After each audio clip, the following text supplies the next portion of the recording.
up yung mga bakla? It's me, Just Gorgeous. Get ready with me for today's video kasi naman isang yung mga bakla, mag-get ready with me tayo, tas magkikwento sa mga buhay. Let's start. Yeah. I'm going to use the primer of the BYS of the Univa. So ay mga bakla, I'm so happy talaga kasi naman ako ay let's move sa foundation na natin. I'm going to use the Super Stay of the Maybelline foundation. Hala. Kaya ayaw ko talaga sa mga kasi sobrang super watery lang siya. Hindi siya nakaka-divine. Ayun mga bakla, tapos na ako sa foundation and then nag-lotion na ako. So ayan, pantay na sila.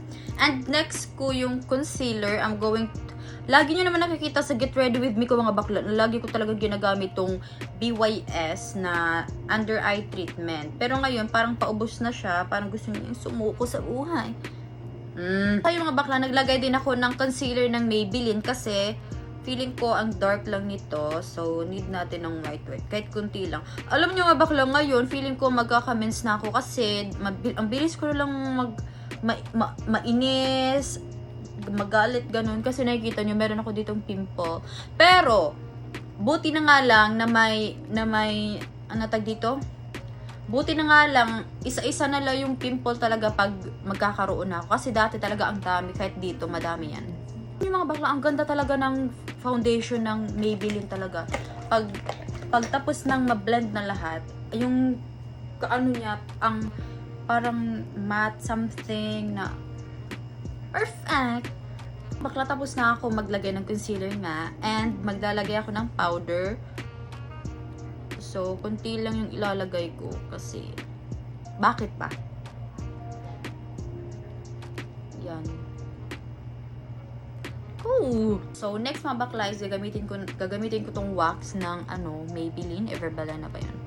Alam niyo mga bakla, habang patagal ng patagal, lagi ako nag-makeup. Parang, and then, pinapanood ko yung dati kong mga Get Ready With Me. May improvement naman sa paggawa ko ng makeup, yung hindi siya makata. Pero, dati kasi talaga mga bakla, hindi ako nagagamit ng ng primer na yan.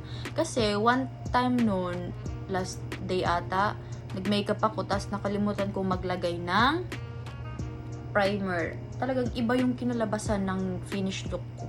Mga bakla, tapos na ako naglagay ng wax, and then gagamitin ko tong eyebrow pencil ng Maybelline Fit Me. Yes, ito maganda din to. And then gusto ko kasi hindi pa siya maubos agad ba, kaya hindi ko na siya kinagamit, kaso na-miss ko siya. And then sino ka dyan? Sa kilay mo na yan. So ayun, next na natin ang ating nose line. Dito lang nahihirapan sa pag-nose line na yun. Kasi, naman mga bakla, para naman magtangos-tangos ang ating ilong. Kasi, tingnan nyo naman, mga bakla, next ko na tong blush. Kasi tapos na tayo nag-nose line. Yun na talagang kaya ko. Kunti yung ilalagay ko kasi super pink nito. Super. Next na natin tong eyeliner. So, try ko kung mapantay ko to ang ano-ano na ito. Grabing improvement naman tong pinagagawa ko sa mukhang okay na naman. So, ngayon is mag-lipstick na tayo. I'm going to use this O2O in the shade 17. Ayan siya. Alam niyo bakla, dati hindi ko talaga pinapansin. Ngayon ko lang tong napansin na uwang ko, dati yung na-try ko kasi siya, hindi ko bet. Pero ngayon, tingnan nyo naman kung hindi pa bet yan. Mga bakla, first time ko magta-try ng lipstick na to, and then lip balm lang ito. So, kasi alam nyo mga bakla, hindi talaga ako mahilig lipstick na ito lang. Di ba yung iba, yung mga Latina, na ganito lang sa baba lang nila nilalagay. Tapos, maglalagay sila ng tong glow na lipstick na ito. Wait lang. Ayan siya. Nakita mo ba ang lipstick na yun kung gano'ng kaganda? Shake! Next na natin tong tinted lip gloss ng Everbelena. So, ito siya. Dalawa to siya mga bakla. Yung isa parang something eme. Hala! Ayan, naglalagay na ako. Sa baba lang. Ay, sa gitna. Bakla, ini-next ko na tong Sky High Mascara ng Maybelline. Hindi ko na to i-curl yung lashes ko kasi hindi ko gusto. Bakit? Eme. Bakla, ito yung the best mascara na nabili ko. And yung sa Utuo din. As in, sobrang legit na waterproof talaga siya. Kahit anong gawin mo pa, aabot yan ng isang mga 2 araw na hindi matatanggal. So, ayan. Kahit ito paubos na to, magti 3 months na. Tapos na tayo nag-mascara and ngayon maglalagay na tayo ng highlight. So, ito yung pinaka-the best. Ito yung pinaka-favorite kong sa pag-makeup. Bakla, nakapaglagay na ako ng highlighter. Ewan ko kung nakita nyo. So, i-remove ko na tong powder na nilagay ko. And, you're almost done. Pala, is maglalagay ako ng bronzer dito sa gilid. Para may shimmering dyan.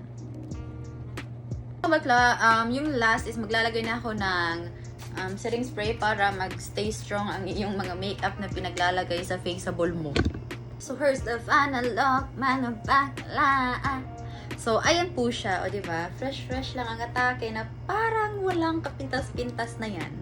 Pre, anong gagawin natin ngayon? Magganda-gandahan muna tayo. Please, wag nyo naman akong gantuhin.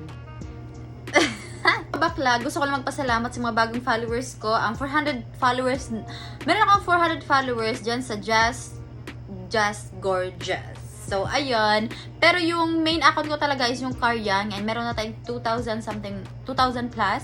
And then, thank you po sa pagla-like and then sa support po. Thank you.